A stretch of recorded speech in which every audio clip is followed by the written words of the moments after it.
ఏం అర్థం కాదు, సమాధానం ఉండదు, ఎప్పుడు గొడవలే, మనశ్శాంతి ఉండదు, ఎంత ఉంచినా ఉండదు. హల్లెలూయా. దానికి ప్రభు మనకు ముందే చెప్పాడు, యేసయ్య ప్రేమ నాకంటే ఎక్కువగా ఎవరిని ప్రేమించదు. ఈ ఆజ్ఞను ప్రభు ఎందుకు పెట్టాడంటే, కొన్నిసార్లు మనల్ని మనం అర్థం చేసుకోకుండా మనకు ఒక అలవాటు ఉండేది ఏంటంటే, మనం ఒకరినొకరు ప్రేమిస్తూ ఆ ప్రేమలో ఉండే అలవాటు మనకు ఉంటుంది. ఇది అందరికీ ఉండేది. Praise lord.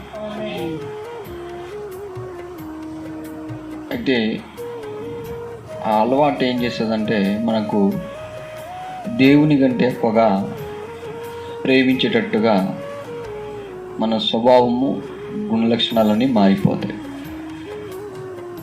ఎమ్మటే మనకు సమస్యలు వస్తూ ఉంటాయి. ఎమ్మటే మనం గమనించుకొని యేసయ్యని ఎక్కువగా ఎక్కడ ప్రేమించలేకపోయామా. ఎందుకంటే ప్రభువు ఉన్నటువంటి సముద్రం మీద తుఫాను రేగింది. సముద్రం, యేసు ప్రభు అక్కడ లేడు. ఆ దోణి మీద భయంకరమైన తుఫాను రేగింది. అంటే ప్రభు గద్దించినప్పుడు నిమ్మలమైపోయింది. ఎందుకు అక్కడ అంత భయంకరమైనటువంటి తుఫాను వచ్చిందంటే, దేవునితో సంబంధం లేకపోవడం. Praise Lord. మనం ఇక ఈ మనుషుల ప్రేమలో మనుషులతో అక్కడే ఆగిపోతూ ఉన్నప్పుడల్లా గలిబిలి అయితేనే ఉంటుంది. కానీ ఎప్పుడైతే దేవుని యొక్క సన్నిధిలో మనం సంపూర్ణమైపోతామో అప్పుడు ఏమైపోతుందంటే, ఈ అలజడులు, ఆటంకాలు, శోధనలన్నీ పోయి నిశ్శబ్దం అయిపోతాయి. ఎందుకంటే ఈ మనుషుల అనుబంధాలే మనల్ని తారుమారు చేస్తూ ఉంటాయి. పరలోకాన్ని వదిలిపెట్టి భూమి మీదకి ఎందుకు వచ్చాడు ప్రభు? మనకు ఆయన సమాధానం ఇస్తూ నేనున్నాను. అందుకనే యోహాను సువార్తలో కూడా చెప్పాడు, మీకు సమాధానం కలుగునట్లు. ఎందుకు మీకు నాకు సమాధానం ఉండాలి? నేను పరలోక రాజ్యానికి వెళ్తున్నాను, మీకు లోకంలో శ్రమలు, బాధలు వస్తాయి, ఆయనను ధైర్యం తెచ్చుకోండి, నేను లోకాన్ని జయించేశాను. మన పక్షాన జయించాడు, భయపడాల్సి వస్తుంది. ఆయన సహవాసం మనకు అవసరం. అయితే మనకు బుద్ధి ఏంటంటే, ఈ మనుషుల ప్రేమలో మగ్గిపోయి మనుషుల సహవాసంలో, స్నేహితుల సహవాసంలో, అన్నదమ్ముల సహవాసంలో, కొడుకు బిడ్డల సహవాసంలో, మనవని సహవాసంలో, మనవరాలు మహిమలో పడిపోతూ ఉంటారు మన వాళ్ళు. కొడుకు, భార్య, పిల్లలు. లోకంలో సాతాను గడు తూసివేయబడ్డాడు. వాడు భూమి మీద ఎవరికి సమాధానం ఉండకుండా చేస్తాడు. అంటే దేవునితో మనం సహవాసం కలిగి ఆ సహవాసాన్ని మనం కోల్పోవద్దు. మనం అనుకుంటాం, అబ్బా నేను ఎట్లయినా దేవుని సహవాసానికి దూరం అయితే నేను మంచిగా ఉంటా కావచ్చు అనుకుంటా. ఎగ్జాంపుల్ మనకు యోనా కనిపిస్తాడు బైబిల్లో. అతను అనుకున్నది కూడా అదే, దేవునితో నాకు ఈ బాధ తప్పేటట్లేదు కదా, అసలు దేవుని వదిలిపెట్టేసి నా ఇష్టంగా నేను హాయిగా బతుకుతే బాగుంది కదా అనుకున్నాడు. దేవుడు ఎక్కడ పంపించాడు? సముద్రంలో పోయినాక సమాధానం ఏముంటుంది? బతుకు మీద ఆశ కూడా ఉండదు. అప్పుడు అతనికి ఎవరి సహవాసంలో ఉంటే క్షేమం అనేది దేవుడు తెలియజేశాడు. Praise Lord. ఏమంటే దేవుని గుర్తుకు తెచ్చుకొని, మనుషుల సహవాసం కంటే దేవుని సహవాసం ఎంతో మేలు.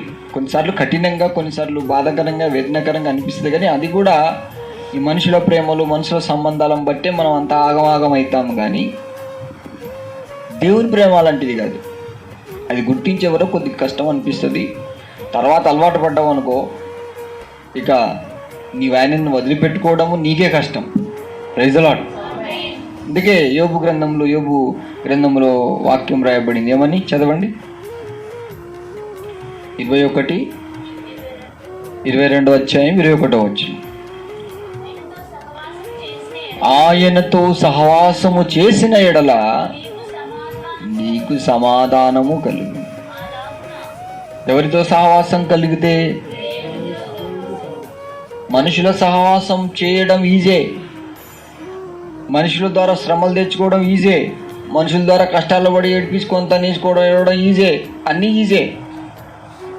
దేవుని సహవాసం చేయడం కష్టమే, దేవుని ప్రేమ నుండి దూరం కావడం కష్టమే, దేవుని యొక్క ప్రేమను పొందుకోవడం కూడా కష్టమే. దేవుడు మనల్ని వదిలిపెట్టడం కూడా కష్టమే. దేవుడు మనల్ని పొరపాటున వదిలిపెట్టాడు. కష్టమైనది ఏదైతుందో ఉన్నదో అది బలమైనటువంటిది. అందుకే ప్రభు ఎప్పుడు చెప్తాడు మనకు, నా మాట వినివాడు బుద్ధిమంతుని పోలినాడు. వాడు బండ మీద ఇల్లు కడితే అది అసలు కదలనే. అలాంటి స్ట్రాంగ్ అన్నమాట. కష్టం కదా బండ మీద కట్టుకోవడం.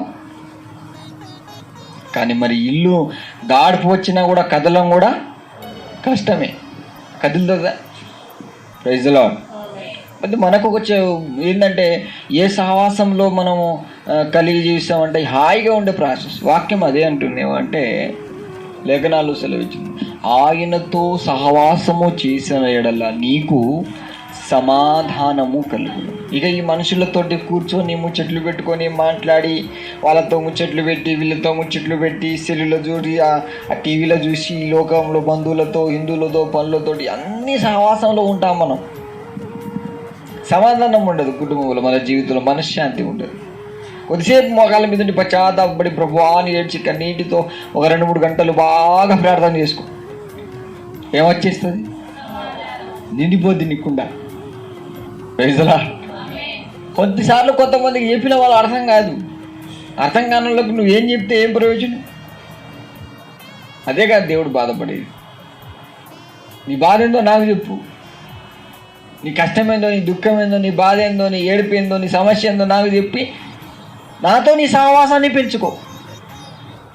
స్నేహం చేస్తే నాతో చేయి అంటాడు ప్రభు. మనం ఏం చేస్తాం? ఇప్పుడు పొరపాటున మా దేవరమ్మ వాళ్ళ మనవరాలు వచ్చిందనుకో, అటు కొట్టుకోపోతుంది.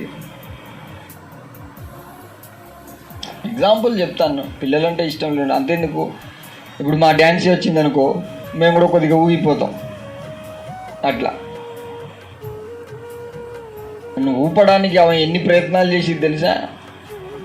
ఆమెది ఎందుకంటే నిజమే అది. అవన్నీ మీరు చూస్తే మీకు అర్థమైపోతుంది. ఆమె ఎవరు కాదా ఆమె. నేను ఫస్టే చెప్తా, ఇక ట్రిక్కులు ఎత్తాంది, నన్ను ఏదో చేద్దాం అనుకుంటాంది, నేను పొరపాటున నేను పిమ్మలో పడిపోనని చెప్తా అంటే వాళ్ళు నవ్వుతూ ఉంటుంది. వాళ్ళు నాకు తెలుసు. దేవుని సహవాసమే మనిషికి ఎంతో క్షేమం. Praise the Lord. ఇది మనిషి గ్రహించాలి. నువ్వు మనుషులతో ఎంత ఉన్నా, నువ్వు తిన్నంతసేపే, నువ్వు చేసినంతసేపే, నువ్వు పెట్టినంతసేపే పాట పాడతారు, తర్వాత మర్చిపోతారు. కానీ దేవుని దగ్గర నువ్వు కార్చే ప్రతి కన్నిటిని కీర్తన గ్రంథంలో రాయబడింది ఆయన కవేలలో అంటే ఆయన బుడ్డిలో దాచుకుంటాడంట. ఎంత ప్రేమ మన మీద ప్రభువుకు. ఆ ప్రేమ మనకు అర్థమయ్యే వరకు మనకు. అందుకే నువ్వు ఆయనతో సహవాసం చేసినడలా నీకు సమాధానం ఉంటుంది, మనశ్శాంతి ఉండదు. ఎంత చేసినా కూడా, ఎన్ని చేయి, 10 అంతస్తుల బిల్డింగ్ కట్టు, ఊరికే గుణుగుతాం మనం. ఇదంతా ఎవరికి? ఈ ఫ్రిడ్జ్ ఎవరికి? ఈ డెక్ ఎవరికి? ఈ అన్నం ఎవరికి? ఇదంతా ఎవరికి? ఇంకో పైన 10 అంతస్తుల బిల్డింగ్ కట్టు, అది ఎవరికి చేసినా నీకు సమాధానం ఉండదు. పశ్చాత్తాపపడి ప్రభువా నీ కోసమే,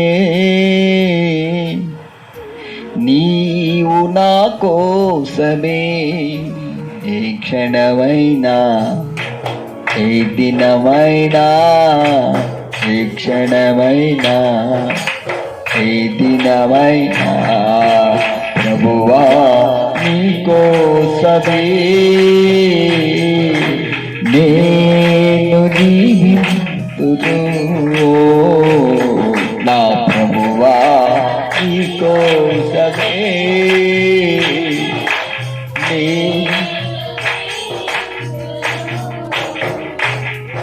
మనం ఉండి ఏం చేస్తాం? ఇంత ఇల్లు కట్టుకున్నామన్నా, ఇంత పెద్ద ప్లాట్ ఉన్నదన్నా, అంత బండి కొన్నామన్నా, ఇదంతా ఎవరి కోసం అన్నా? మాకు మనశ్శాంతి లేదు, సమాధానం. 1 కోటి రూపాయలు పెట్టుకుని నీకు సమాధానం లేదు. మా దగ్గర క్రూజీ ఉంది, ఆ క్రూజీ లక్షల కోట్లకు ఉన్నారు. ఎప్పుడు ఇంట్లో మనశ్శాంతి ఉండదు, రోజు గొడవే. ఎవరి సహవాసంలో లేరు వాళ్ళు? లోకం, టీవీ, సంపాదన, బతుకు, కార్ల తిరుగుతారు. సమాధానము వాళ్ళకు అనిపిస్తుంది, అప్పుడప్పుడు మాకు అనిపిస్తుంది. లక్షలకు ఉన్నారు, ₹1,00,00,000 ఉన్నారు. ఇప్పుడు ₹1,00,00,000 ఉంటే ఏమున్నది ఇంట్లో? సమాధానము. పరలోక రాజ్యాన్ని వదిలిపెట్టి దేవుడు మనకు సమాధానం ఇవ్వడానికి గురుతులు చెప్తున్నాడు, గద్దిస్తున్నాడు. మీరు ఆయనతో సమాధాన పడమని కొరింథీయులకు రాసిన పత్రికలో సహోదరులు బతిమాలుతూ ఉన్నారు. Praise Lord. చూడండి యెషయా గ్రంథంలో ఏమంటున్నాడో. యెషయా గ్రంథం చదివి మళ్ళీ యోబు గ్రంథం చదువుదాం. 27:5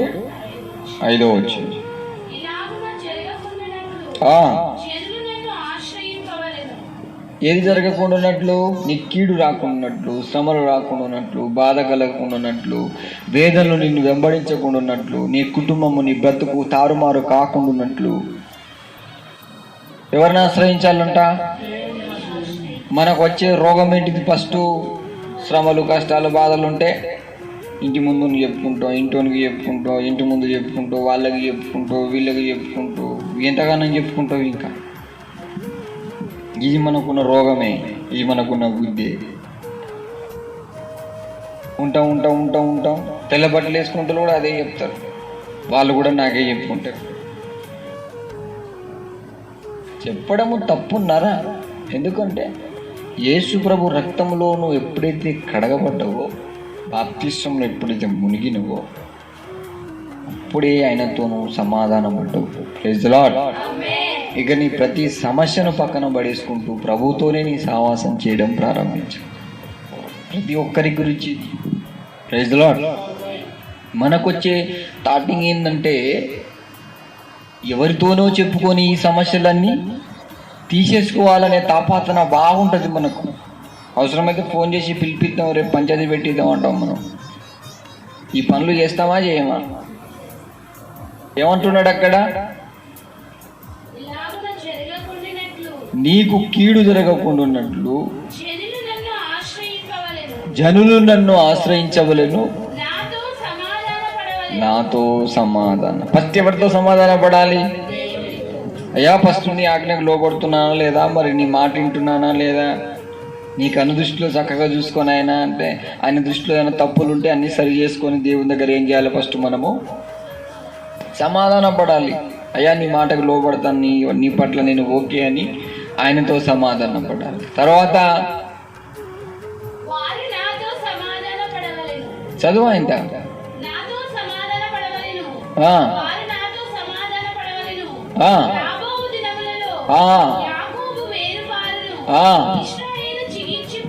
ఇక్కడ దేవుడు ఏమంటాడంటే, నీవు చిగురిస్తూ, నీవు ఫలిస్తూ, నువ్వు అభివృద్ధి చెందుతావు. కానీ దేవునితో సమాధాన పడకుండా, దేవుని దగ్గర సమాధాన పడడం అంటే మీరు ఎలాగనుకుంటున్నారు? మీ ఉద్దేశం ఎలాగుంటుందో చెప్పండి. అందాదా సమాధాన పడే విధానంలో ఇక్కడ చెప్పే విధానం ఎలాంటిదో చెప్తా వినండి. ఇప్పుడు నక్సలైట్ ఉన్నాడు, పోలీసుడు ఉన్నాడు, వాళ్ళిద్దరు సమాధాన పడాలి. ఎలా? వీళ్ళ మధ్యలో తగ్గ పోరు ఉంటుంది. మధ్యలో టార్టింగ్ ఏంటంటే, మన దృష్టిలో మనం తీసుకున్న టార్టింగ్ ఏంటంటే, దేవుడు మాకేం చేశాడు, మాకేం చేస్తున్నాడు దేవుడు, నువ్వు ఇట్లా ఉంటే అంతే, నీ బతుకంతే, ఇది బతికింతే అని మనం దేవునికి వ్యతిరేకమైన టార్టింగ్స్ మనం అనుకోకుండానే ఉంటాం. సో అట్లాగే ఇప్పుడు నక్సలైట్లోనికి పోలీసోనికి ఏంటిది? నక్సలైట్లోనికి ఉన్న బుద్ధి ఏంటంటే, పోలీసోడు వేసేయాలి, పోలీసోడు మంచోడు కాదు, వాడు ఎన్ని మంచి పనులు చేసినా వాడు మంచోడు కాదు, పోలీసోడు వేస్ట్, రాజకీయం వేస్ట్, రాజ్యాంగం వేస్ట్ అన్నట్టుగా వాడు పిస్తోల్ తీసుకొని తిరుగుతూ ఉంటాడు.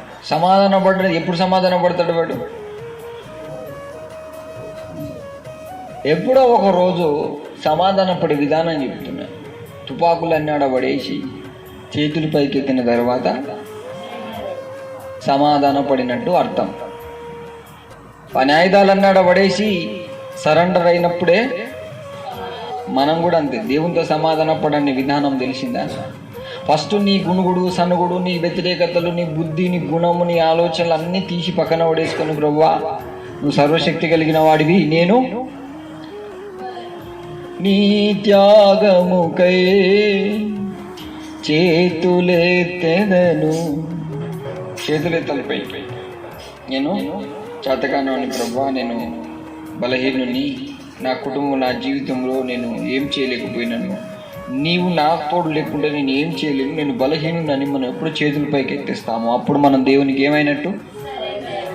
అప్పుడు దేవుడు మన బాధ్యత మనల్ని సమాధాన పడే విధానం అది. అంతకుముందు ఇజ్రాయేల్ ప్రజలు యాకోబు సంతానం అంతా వెర్రవీగుతూ గర్వపడుతూ దేవుని ఎదిరించుకుంటే వచ్చారు.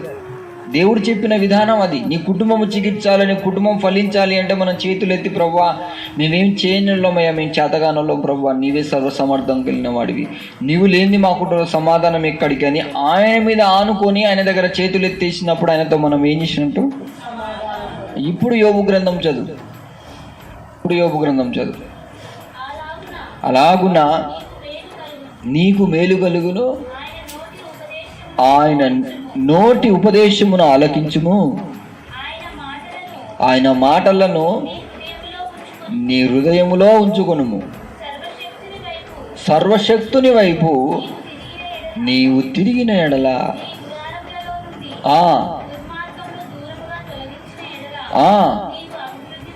Praise the lord.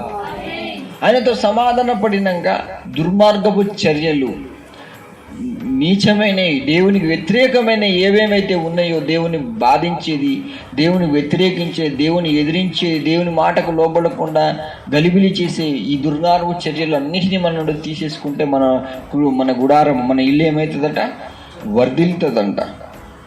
హల్లెలూయా. దేవుని వ్యతిరేకమైన వాటి అన్నింటినీ మన నుండి తీసేసుకుంటూ ప్రార్థన చేస్తూ ఉన్నప్పుడు మన హృదయం అనే దాంట్లో ఏ గుణుగుడు, సనుగుడు, కోపం, దేశం మనకి ఏది ఉన్నా కూడా ఉండ దేవుడు మాకు ఏం చేస్తున్నాడు. ఇప్పుడు జీలకర్ర పొట్టడు కూడా అంటాడు. జీలకర్ర పొట్టడు కూడా ఏమంటాడు, నేను దేవుని నమ్ముకుంటే దేవుడు మాకేం చేసాడు. లోక సహవాసం కలిగినప్పుడు దేవునికి సమాధానం ఉంచడు. లోక సహవాసం వదిలిపెట్టి నీ పూర్ణ మనసుతో ప్రభుతో మీద ఆధారపడుతున్నప్పుడే దేవుడు నీకు యెషయా గ్రంథంలో ఏమన్నాడు, ఎవడైతే నా మీద ఆనుకున్నో వానికి నేను పూర్ణ శాంతి గల వానిగా చేస్తాను. నువ్వు పూర్ణ మనసుతో ఆయన మీద ఆధారపడినప్పుడే దేవుడు నీకు ఏం చేస్తాడు, పూర్ణ సమాధానం ఇస్తాడు. కొద్దిగా అటు కొద్దిగా గిట్టి పెట్టుకొని దేవుణ్ణి నమ్ముకుంటే, బాప్తిసం తీసుకుంటే శ్రమలు వస్తాయి, కష్టాలు వస్తాయి, బాధలు వస్తాయి అనేటోళ్ళు ఉన్నారు చాలామంది. బాప్తిసం తీసుకుంటే కాదు, బాప్తిసం తీసుకున్న తర్వాత నువ్వు పూర్ణంగా దేవుని మీద తిరిగితే నీకేం కాదు. సగం అటు సగం ఇటు పెట్టుకుంటే తీసుకున్నా అదే బాధ, తీసుకోకున్నా. నమ్ముకున్న తర్వాత, మారు మనసు పొంది బల్ల తీసుకున్న తర్వాత నువ్వు ప్రభు మీద దుర్మార్గత కలిగిన వారిని తీసేస్తే నీ గుడారము వర్ధిల్లుతుందట. చదవాలి ఇంకో వచనం.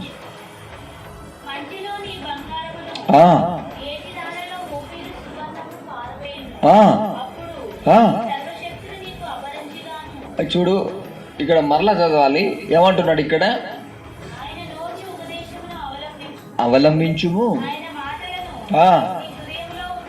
ఉంచుకొను. దేవుడు చెప్తే మనం వింటాం, కానీ హృదయంలో ఉంటుందా? ఇప్పుడు వింటున్నాం మనం, ఇప్పుడు ఉంటుందా? అది కొద్దిగా అయితే 5 నిమిషాల్లో మాయమైపోతుంది. ఇక సమాధానం నీళ్ళు ఎలాగుంటుంది, వాక్యం ఉంటుంది. ఫస్ట్ నీ హృదయంలో దేవుని మాటలను భద్రంగా కాపాడుకో, నీ హృదయంలో దాచిపెట్టుకో. దేవుడు నాకేం చెప్పాడు, నేను ఆయనతో సహవాసం చేయాలి, నాకు గుర్తుకు చేయ ప్రభా, ఇవి విలువైనవి. Praise the lord.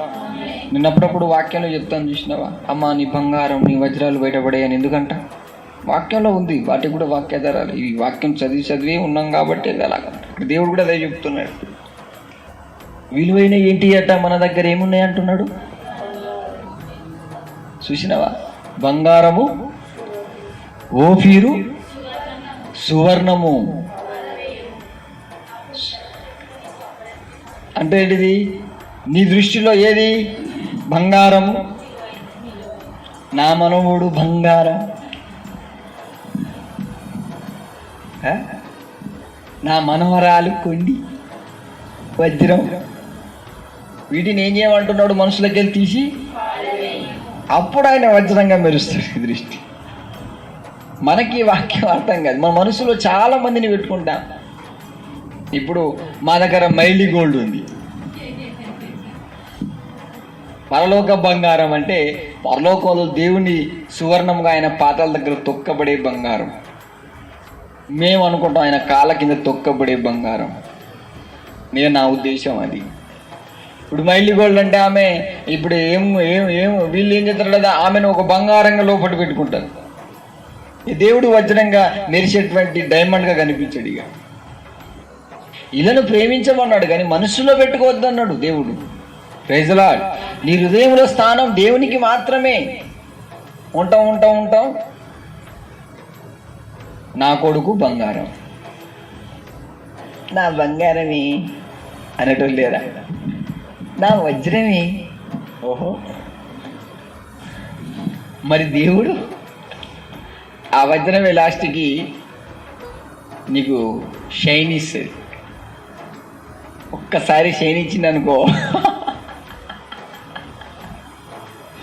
ఆ చలక్కుకే మనం జలక్కు అనుకోవాలంతే. అందుకే ప్రభు మరోసారి అంటున్నాడు ఆయన ఏమని, ఆయనతో సహవాసం కలిగిన ఎడల నీకు సమాధానం. Praise the lord. ఎందుకన్నాడు ఆ మాట? నీకు అర్థం కాదు, చేసుకోవాలి నువ్వు. ఈ లోకంలో ఎన్ని బంగారాలు, ఎన్ని ఓఫీర్ అంటే తెలుసా? సువర్ణంగా ఓఫీరు బంగారం. మన శపదేశ ప్రాణి వచ్చింది కదా సొలొమోను దగ్గరికి, అది ఒక విచిత్రమైన బంగారం. ఓఫీర్ అంటే అదొక జుల్పా లాంటి అదొక విచిత్రమైనటువంటిది అన్నమాట. దానికి వేరే ఉన్నాయి, దాని గురించి నేను నెక్స్ట్ టైం ఎక్స్ప్లెయిన్ చేస్తాను. మన మనసులు, మన ఆలోచనలు ఎక్కడ ఉంటుందంటే, మనం ఎక్కువగా దేవుడేమో సమాధాన పడ్డావా నాతోటి. దేవుడు ఇప్పుడు మనకు క్రిస్మస్ పండుగ వస్తుంది. ఇప్పుడు ప్రభువు దగ్గర మనం వెళ్తే ఆ రోజు జ్ఞానులు గొల్లలని మహిమపరిచినంతగా మనం మహిమపరచాలి. దేవుడు అక్కడ ప్రశ్నిస్తాడు, నన్ను మన కడుపులో పుట్టిన వాళ్ళకంటే ఎక్కువగా ఆయన కనపరచగలుగుతాడు. Praise the lord. ఇక్కడ ఏమన్నాడు తెలుసా?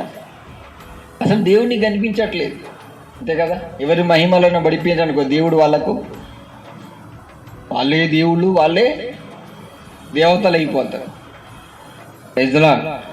అంతే ఏదో కాదండి మనకు.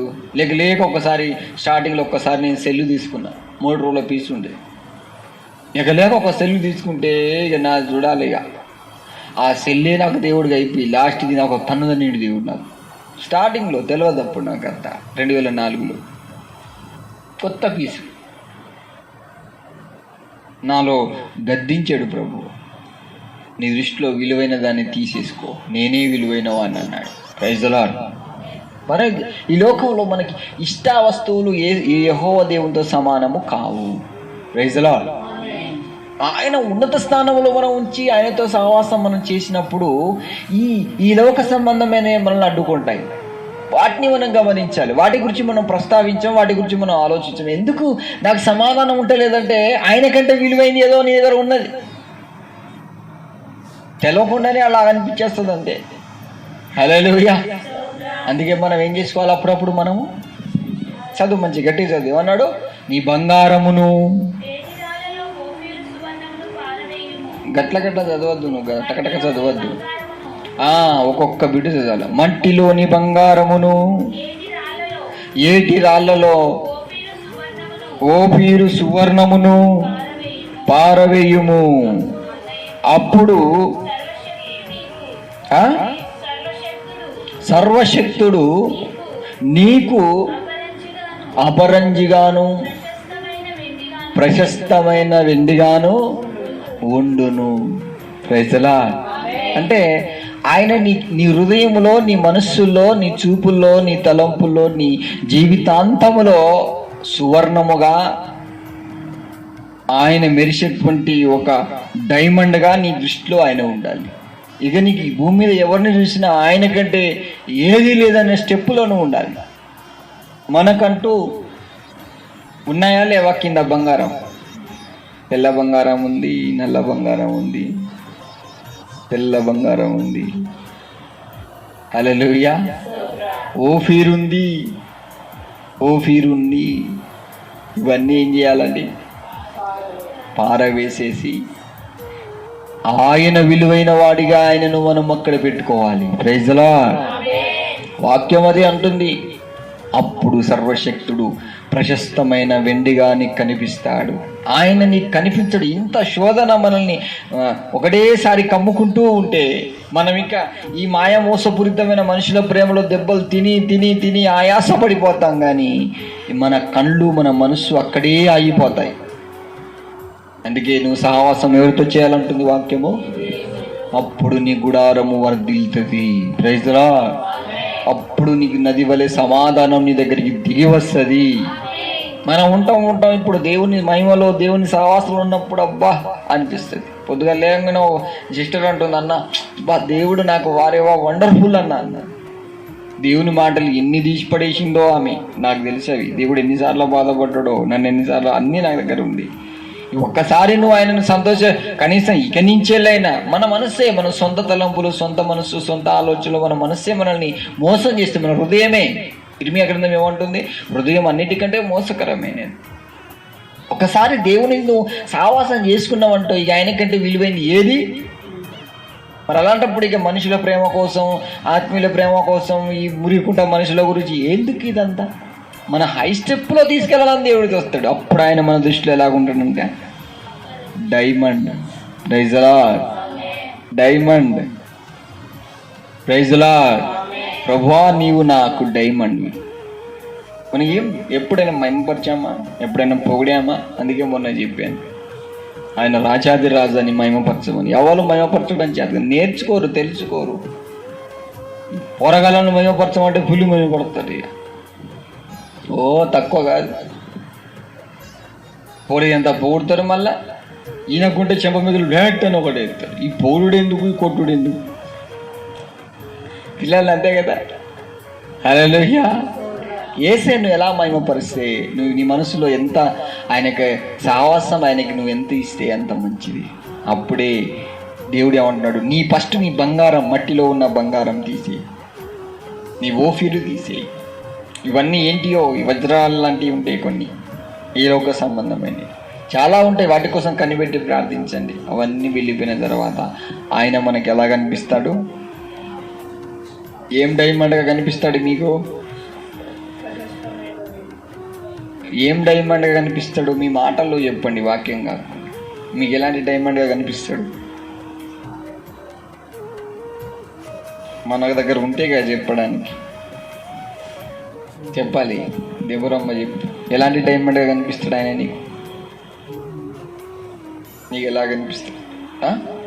ఆమెకు తెలిసింది చెప్పింది, ప్రేమ కలిగినటువంటి డైమండ్గా కనిపిస్తుందట. బాగా మెరిసి డైమండ్గా కనిపిస్తుందట. సమాధానంగా ఉండే డైమండ్గా కనిపిస్తుందట. అంటే ఒక్కొక్కరు ఒక్కొక్క విధంగా చూడాలన్నమాట ఆయన. Praise the Lord. నాకైతే ఆయన వరల్డ్ డైమండ్గా కనిపిస్తాడు. Praise the Lord. World diamond అంటే ప్రపంచానికి ఒకటే ఒక ముత్యం, ఇక దానికి మించింది లేదు, ఉండదు, ఉండబోదు. ఇది ఫస్ట్ స్టెప్పే. తర్వాత 9 గ్రహాలు దాటిపోయింది ఉంటుంది. అక్కడికి మీరు పోలేరు, మీ వల్ల కాని. అది మీకెందుకు, ఇక్కడ వరకే ఆగండి. స్తోత్రం చెప్దామా? ఆయన వరల్డ్ డైమండ్గా కనిపించాలి, ఇక దానికి సాటి ఉండదు. ఆమేన్. అలాంటి డైమండ్తో నువ్వు ఎలాగుండాలి? ఎప్పుడు ఆయన సహవాసంలో ఉండాలి. మనం ఏం చేస్తాం? మట్టిలో ఉన్న బంగారం కాడ కూర్చుంటాం. మట్టిలో ఉన్న బంగారం కాడ కూర్చొని ఆడుకుంటా ఉంటాం ఆ మట్టి మనిషితోనే, ఆ మట్టి పిల్లలతోనే, మట్టి పెద్దోళ్ళతోనే, మట్టి అక్కతోనే, మట్టి చెల్లెతోనే, మట్టి కొడుకుతోనే. మట్టే మనిషి, మట్టే. సహవాసములు సమాధానం, దేవునితో నీకు సమాధానం కలుగుతుంది. అప్పుడు నీ గుడారం ఏమైపోతుందంటే సమాధానంగా కప్పబడుతుంది. అలజడులు, ఆటంకాలు, సమస్యలు అన్నీ విరిసిపోతాయి. అంటాం ఆయనతో నాకేం పని లేదంటాం, మళ్ళీ ఆటోమేటిక్గా అదే కనెక్షన్ స్టార్ట్ అయిపోతుంది.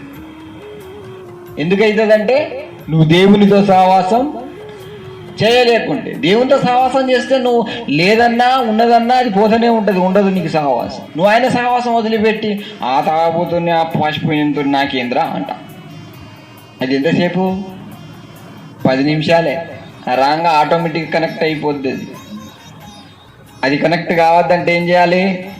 నువ్వు దేవుని సహవాసంలో ఉన్నావంటే అది కనెక్ట్ కావాలన్నా కాలి. Praise the lord.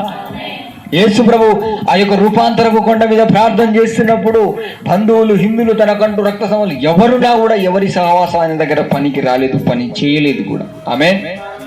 అందుకే ఆయన మెరిశాడు. ఆయన భూలోకంలో ఒక వరల్డ్ డైమండ్ గా మెరిశాడు. ఆమేన్. అప్పుడే పరలోకం నుండి సమాధానం భూమి మీదకి వచ్చింది. కాబట్టి మన జీవితంలో, మన కుటుంబంలో ముఖ్యంగా సమాధానం రావాలంటే ఈ బంగారం, ఈ ఓఫీరు, ఈ ముత్యం లాంటి ఈ లోక సంబంధమైన ఏదైతే ఉన్నాయో, మనకు విలువైనది ఏదో అనిపిస్తుందో అవన్నీ విలువైనవి నీ దృష్టికి విలువైనవి కావు ప్రభు. పాపం స్త్రీ ఏం చేసింది? ఆ విలువైన వస్త్రం, ఇది అత్తరు కదా, దీన్ని ఎందుకు ఖర్చు పెడుతున్నావు అంటే, ఇది నా ప్రభు పాదాల దగ్గర ఎందుకు. Praise the Lord. నీ సమయం మొత్తం దేవుని దగ్గర గడుపు.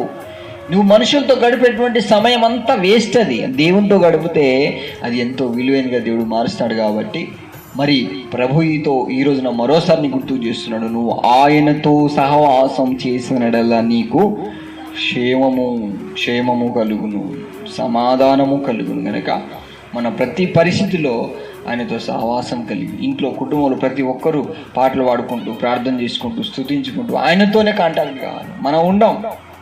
నువ్వు ప్రార్థన చేయాలంటే వాడొచ్చి ఆడే కూర్చుంటాడు, నువ్వు పోయి ఆడే కూర్చుంటావు, ఆమె ఆడే కూర్చుంటావు, వీడిపోయి ఆడే కూర్చుంటాడు, నేను పోయి ఆడే కూర్చుంటా, ఈమె ఆడే కూర్చుంటుంది. ఎవరి సహవాసం? మనుషుల సహవాసం. మనకి ఇష్టమైన వాళ్ళు ఇంటికి వచ్చింది అనుకో, మనం ఎక్కడ పోయి కూర్చుంటాం? ఊరు మొత్తం అక్కడికి వచ్చి కూర్చుంది. కానీ మనల్ని ప్రేమించి మనకు సువాసనగా, పరిమళ వాసనగా మార్చిన యేసయ్య మన ఇంట్లో వచ్చిపోతున్నాడనే విషయాన్ని మనం మర్చిపోవద్దు. కాబట్టి మనం అందరం ఎక్కడ కూర్చోవాలి? వాక్యం అంటుంది, ఆయనతో సహవాసం చేసినడల్లా నీకు సమాధానము కలుగును. నువ్వు ఆయనతో సహవాసాన్ని తెంచుకుంటే మాత్రము ప్రతిరోజు నీ ఇల్లు అల్లరికి, గొడవలకు, అసమాధానానికి ఎప్పుడు ఢామే. లేవగానే ఎవరి సహవాసంలో ఉండాలి? Praise the Lord. ఆయన సహవాసంలో ఉంటే మీకు అసమాధానం పోయి సమాధానం వచ్చింది. అందుకే అంటున్నాడు, మీ సమస్యలు రాబోయే దినాల్లో వచ్చే కష్టాలు, బాధలు పోవడానికి నాతో సహవాసం కలిగి నాతో సమాధానం పడమని ప్రభు చెప్తున్నాడు. కనుక రెండు చేతులెత్తి మనం ఆయన దగ్గర సమాధానం పడి ఆయన సహవాసం అభివృద్ధి చేసుకుందాం. దేవుడి వాక్యం దీవించును గాక. ప్రార్థన చేసుకుందాం. మమ్మల్ని ఎంతగానో ప్రేమిస్తున్న ప్రభువా, నిజమే నాయన, మనుషుల సహవాసం మేము ఉన్నంత కాలం మాకు ఈ సమస్యలు, శ్రమలు, బాధలు పోవు. మీరు ప్రతిరోజు చెప్తున్నారు, ఎందుకు ఎక్కువగా మాట్లాడతావు, ఎందుకు టైం వృధా చేస్తావు, నాతో సహవాసం చేయి, అప్పుడే నేను నీకు సమాధానం ఇస్తానని మీరు చెప్తున్నారు. అయ్యా, నీ సహవాసము ఎంతో సమాధానకరమైనది. మరి నీ సహవాసంలో వెనకపడిపోతున్నప్పుడు గ్రహించలేని పరిస్థితి. అలాంటి జీవితం ఈ గ్రామంలో ఎవరికి లేకుండా, సంఘములు ఎవరికి లేకుండా దినదినము నీ సహవాసంలో, నీ ప్రేమలో అభివృద్ధి చెంది నీ ఘనపరిచే కృప దయచి ఈ కుటుంబంలో ఉన్న ప్రతి అల్లరిలో, ఆటంకములు, దుష్ట శక్తులను, దుష్ట అంధకార క్రియలను నజరేయుడైన యేసు నామములో తొలగించండి ప్రభువా. మరి ముఖ్యంగా ఈ కుటుంబం నీ సహవాసంలో ఉండకుండా సమాధానంగా ఉండాలని వారి యొక్క కుయుక్తితో, వారి యొక్క సొంత ప్రయత్నాలు చేస్తూ ఉన్నా, అయినను వాటన్నిటిని నిర్మూలన చేసి నీ సహవాసమే వారికి సమాధానం. అది కోల్పోతే కుటుంబంలో సమాధానం ఉండదని మరోసారి మీ వాక్యం ద్వారా బయలుపరిచారు. అది గ్రహించి మారు మనసు పొంది ప్రభువా, బిడ్డలు, ఈ కుటుంబీకులు నీ సహవాసంలో అభివృద్ధి చెందే కృప. మరి ఇక్కడ ఉన్న 5 కుటుంబాలు నీ సహవాసంలో నెమ్మదిని, సమాధానం కలిగి నీ కీర్తించే కృప దయచేయమని ఈ ప్రార్థన, వాక్యము, పాటలు సమస్తము మా హృదయాల్లో నీ సమాధానం కలిగి నిన్ను వెంబడిస్తూ నీ సహవాసం పెంచుకునే కృపాభిషేకంతో, ప్రేమానురాగాలతో నింపి సమస్త మహిమ, ఘనత, ప్రభావం మీరే పొందుకునమని నజరేయుడైన యేసు నామములో ప్రార్థించేది వినయంతో వేడుకుంటున్నాము తండ్రి. రక్తమేచి, శిలువ రక్తమేచి యేసు నామమునకు సంపూర్ణ విజయం కలుగును గాక. ఆమేన్.